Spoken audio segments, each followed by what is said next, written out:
అందరికీ జూలై నెల శుభాకాంక్షలు. వ్యవసాయం అంటే వ్యాపారం కాదు. నేలను తల్లిగా భావించి, రక్తాన్ని చెమటగా చిందించి, పంటను దైవంగా భావించి, అందరి ఆకలి తీర్చే గొప్ప వరమే వ్యవసాయం. ప్రపంచ వ్యవసాయ దినోత్సవ శుభాకాంక్షలు. ఒకరిని అభిమానించడం తప్పు కాదు, కానీ వారు ఏం చేసినా సమర్థించడం మాత్రం ఖచ్చితంగా తప్పే. మన వాళ్ళు అంటే మన ప్రతి ఫోటోలోనూ కనిపించే వాళ్ళు కాదు, మన ప్రతి కష్టంలోనూ అండగా నిలబడే వాళ్ళు. మనిషి జీవితంలో ఎంత కఠినమైన పరీక్షలు ఎదుర్కొంటే అంత గొప్పవాడు అవుతాడు. సమాజానికి, పరిస్థితులకు భయపడేవారు జీవితంలో పైకి రాలేరు. వెలిగే దీపం చుట్టూ చీకటి ఉన్నట్టే ప్రతి విజయం వెనుక ఎవరికీ కనిపించని కష్టం ఉంటుంది. ఆయుధం వల్ల కలిగే గాయం కంటే ఆ ఆయుధం ఎవరి చేతిలో ఉందన్న విషయానికి తెలిస్తేనే ఇంకా ఎక్కువ బాధ కలుగుతుంది. గెలిచినప్పుడు ఇచ్చే ప్రశంస కంటే ఓడినప్పుడు ఇచ్చే ఓదార్పు ఎంతో విలువైనది. జీవితంలో నటించడం రాకపోయినా పర్లేదు గాని నటించే వాళ్ళని గుర్తించడం నేర్చుకోవాలి, లేకపోతే మోసపోతారు. అజ్ఞాన చీకటి నుంచి సమస్త మానవాళిని విజ్ఞాన వెలుగు వైపు నడిపించే గురువులకు గురు పౌర్ణమి శుభాకాంక్షలు. బాధలో కూడా నవ్వడం తెలిసిన మనిషికి ఈ ప్రపంచంలో బతకడం పెద్ద కష్టమేమీ కాదు. జీవితంలో అత్యంత కష్టమైన సందర్భం కష్టం వచ్చినప్పుడు కన్నీళ్లను దిగమింగుతూ మన అన్నవాళ్ల ఎదుట నవ్వుతూ నటించడం.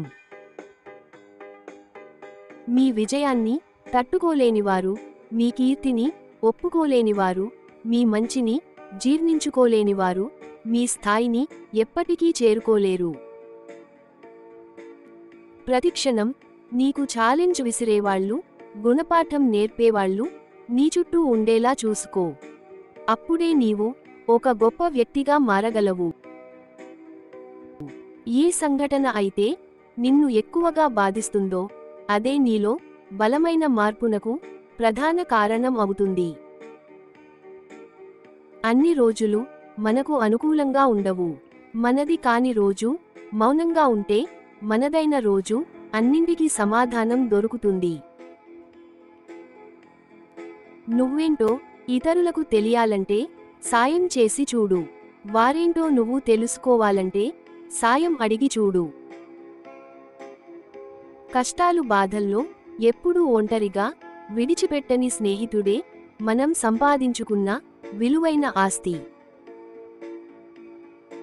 గెలిస్తేనే ఆనందంగా ఉంటామని అనుకుంటాం, కానీ ఆనందంగా ఉంటేనే గెలవగలమని మర్చిపోతున్నాం. నమ్మితే ప్రాణమైన ఇస్తా అంటారు. ప్రాణం ఇవ్వనవసరం లేదు. ప్రాణం ఉన్నంతవరకు నమ్మక ద్రోహం చేయకుండా ఉంటే చాలు. పొదుపు లేని జీవితం, సర్దుకుపోని సంసారం, అదుపు లేని మాట మనిషికి మనశ్శాంతిని దూరం చేస్తాయి. మీకు విషయానికి పూర్తిగా తెలిసే వరకు మౌనంగా ఉండండి, ఎందుకంటే అసంపూర్ణ సత్యం అబద్ధం కంటే ప్రమాదకరం. మనిషి బతకాలంటే కరెన్సీ అవసరమే కాని మనిషిలా బతకాలంటే మంచి క్యారెక్టర్ ఉండాలి. ఈ భూమి మీద మన జీవితమే శాశ్వతం కానప్పుడు జీవితంలో వచ్చే సమస్యలు మాత్రం శాశ్వతం ఎలా అవుతాయి? అందుకే ప్రతి నిమిషం నవ్వుతూ సంతోషంగా గడిపేద్దాం. ఏ వ్యక్తి తనంతట తానుగా మారడు. జీవితంలో ఎదురయ్యే కొన్ని పరిస్థితులే అతడిని మంచిగానో చెడ్డగానో మారుస్తాయి. మీరు ఇష్టపడే వారితో ఎప్పుడూ వాదించవద్దు. అలా వాదించవలసి వస్తే మౌనంగా ఉండిపోవడం మంచిది. ఎవరినైనా ఓడించడం తేలికే, కానీ వారి మనసును గెలవడం మాత్రం చాలా కష్టం. శత్రువులకి రహస్యాలు చెప్పడం, అయిన వాళ్లకు అబద్ధం చెప్పడం రెండూ ఒకేలాంటివి. దానివల్ల నష్టం కలిగేది మనకే. నీలో ప్రశ్నించేతత్వం పెరిగే కొద్దీ నీకు దూరమయ్యే వారి సంఖ్య కూడా పెరుగుతుంది. జీవితంలో ఎదురయ్యే ప్రతి సంఘటనను స్వాగతించండి. ఎందుకంటే ఏ సంఘటన జీవితాన్ని ఎలా మారుస్తుందో ఎవరికీ తెలియదు. ఆలోచనలతో నిద్రపోయే మనిషికి అలారం అవసరం లేదు. బాధ్యతలు భయాలే తనని సూర్యుడి కన్నా ముందే నిద్రలేపుతాయి. ధన్యవాదములు.